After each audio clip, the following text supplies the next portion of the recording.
Bismillahirrahmanirrahim. Assalamualaikum warahmatullahi wabarakatuh. Selamat siang, salam sejahtera bagi kita semuanya. Shalom, Om Swastiastu.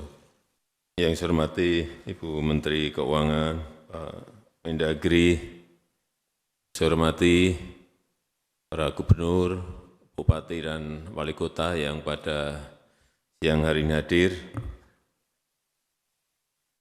Saya ingin menyampaikan beberapa hal yang berkaitan dengan tantangan dan apa yang harus kita lakukan.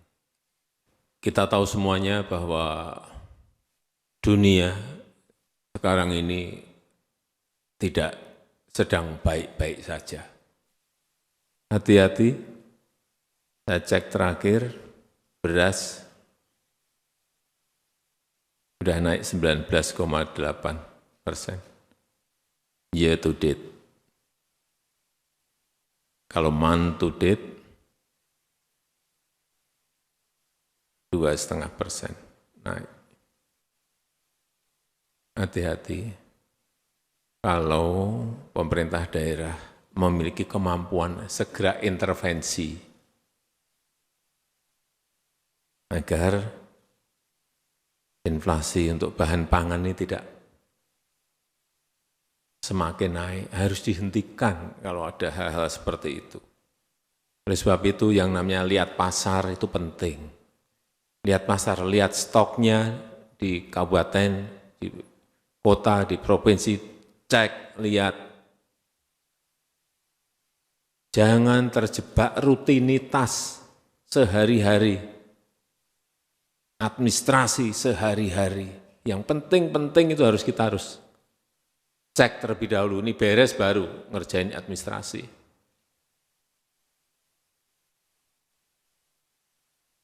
Memang di pasar ada yang naik, ada yang turun, tetapi urusan harga tolong betul-betul dikendalikan. Jaga pasokan, pantau harga, turun ke lapangan. Yang saya cek ini, karena saya selalu punya angka-angka, untuk provinsi inflasinya 1,1% sampai 3,5%, masih baik. Kabupaten hati-hati, 1,1% sampai 5,2%. Nah, yang sudah sampai 5, sampai 4 ini hati-hati. Kota 1,1 sampai 4,2, yang di atas 4 hati-hati.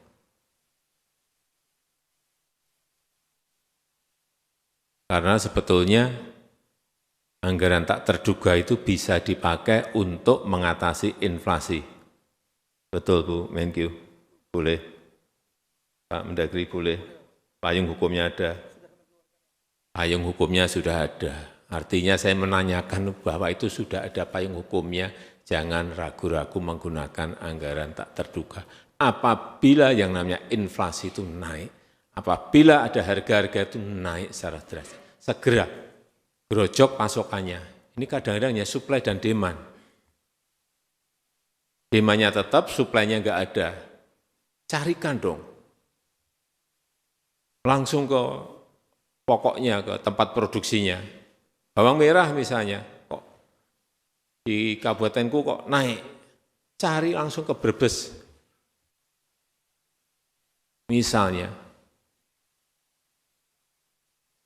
beras kok naik, cari stok di kabupaten yang memiliki surplus beras, sehingga beras menjadi terkendali.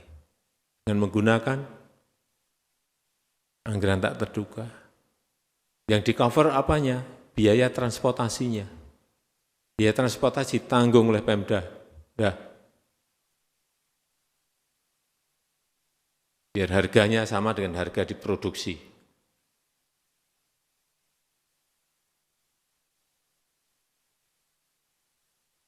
Kenapa saya berbicara seperti ini? Bapak Ibu semuanya saya tahu. Saya pilih karena Bapak Ibu semuanya berpengalaman di pemerintahan. Dan Bapak Ibu juga tidak memiliki beban politik. Ya kan? Jadi gubernur, jadi wali kota, jadi bupati, nggak keluar ongkos seperti yang kalau itu yang berlaga di pilkada dulu, di pilgub, di pilwakot, di pil bupati. Artinya tanpa beban politik. Oleh sebab itu, saya berharap pertimbangan teknokratik dalam membuat policy itu lebih enak harusnya.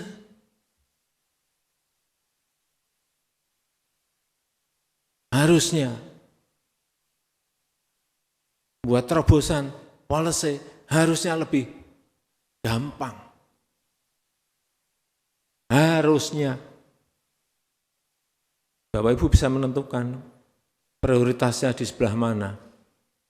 Kerja itu prioritas harus jelas dong. Dengan rutinitas saja. Orientasinya orientasi hasil. Prosedur itu mengikuti, tapi orientasi hasil. Dan lakukan terobosan-terobosan. Kerja fokus saja udah. Urusan yang penting itu yang harus. Tumbuhan ekonomi, inflasi, itu hal-hal penting yang pokok yang harus kita.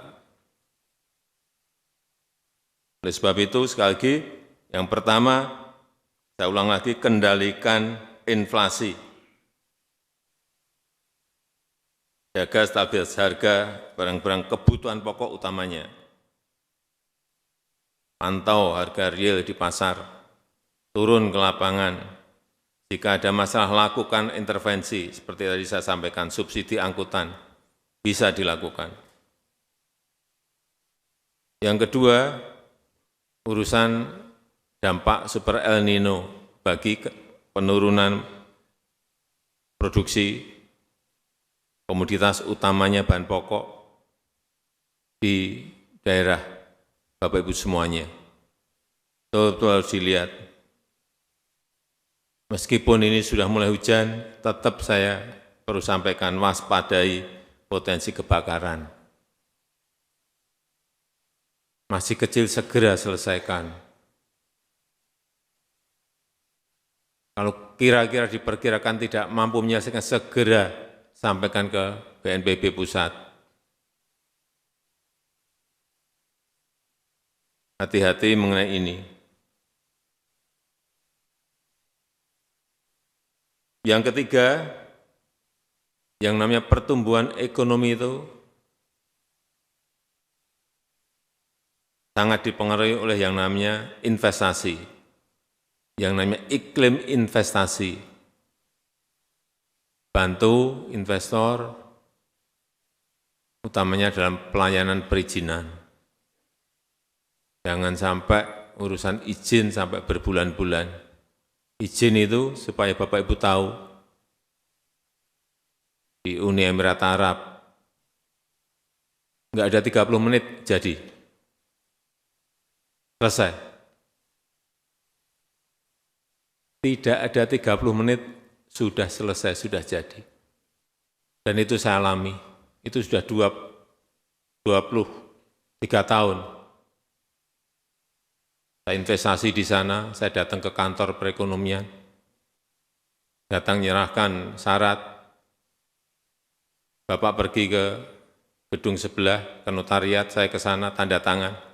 Di sana suruh balik lagi, Bapak balik lagi ke meja yang tadi Bapak datang, saya datang, izin sudah diberikan.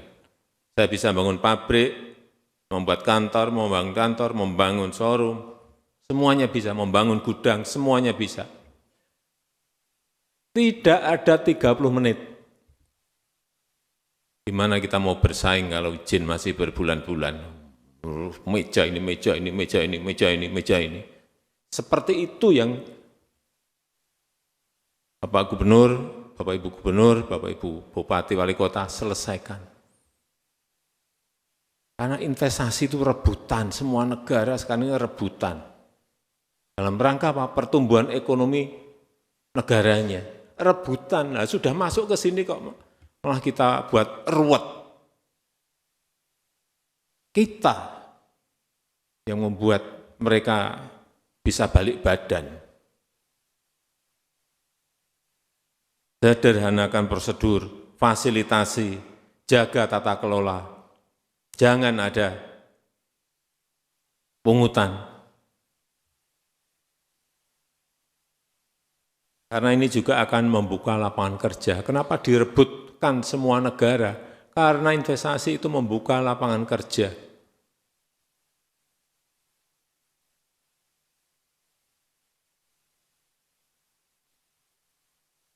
Yang keempat, alokasikan untuk stimulus ekonomi dan bantuan sosial.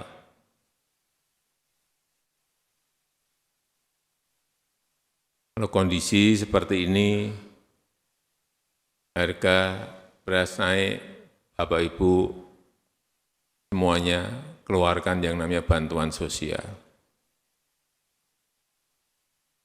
Pasar murah. Seperti sekarang dilakukan oleh pemerintah pusat. Kalau ini pemerintah pusat memberikan bantuan 10 kilo beras per bulan. Sudah di April, Mei, Juni, tambah lagi September, Oktober, November. Dan kita putuskan lagi tambah Desember, sampai Desember 10 kilo 10. Pemerintah pusat memberikan itu. Pemerintah provinsi memberikan, mampunya berapa? 5 kilo, 5 kilo. Pemerintah kabupaten kota memberikan 5 kilo. Rampung. Kalau bareng-bareng seperti itu. Rakyat itu adem.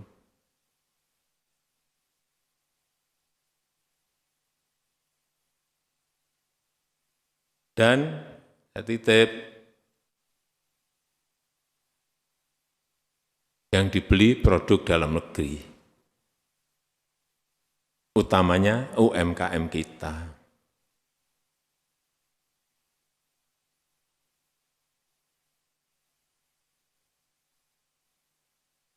Yang kelima, dukung program prioritas pemerintah. Penurunan kemiskinan ekstrim, pemberantasan stunting, hilirisasi industri, berikan dukungan penuh pada program-program ini.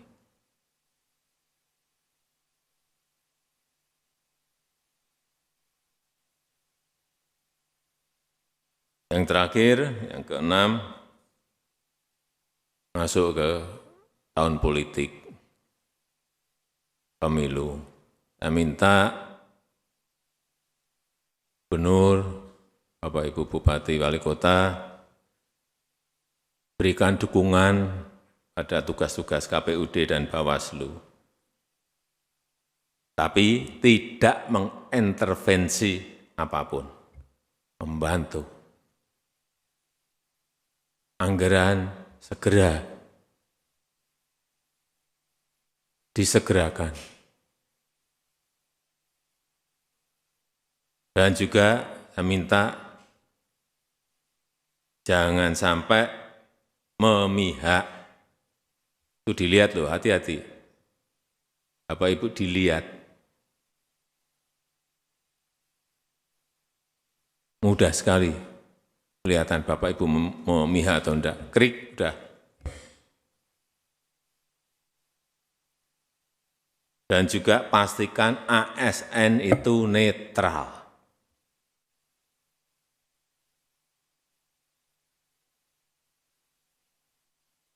Yang terakhir, menjaga kerukunan di tingkat bawah.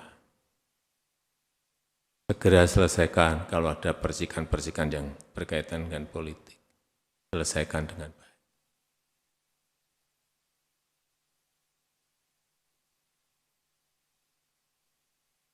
Saya akan terus mengikuti kerja dan tugas Bapak Ibu semuanya. Jika ada masalah segera sampaikan ke Mendagri. Kalau kelas berat langsung ke saya. Sehingga kita bisa bantu.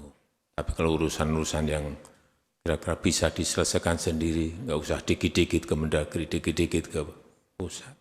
Selesaikan sendiri. Dan saya merasa Bapak Ibu semuanya mampu menyelesaikan itu.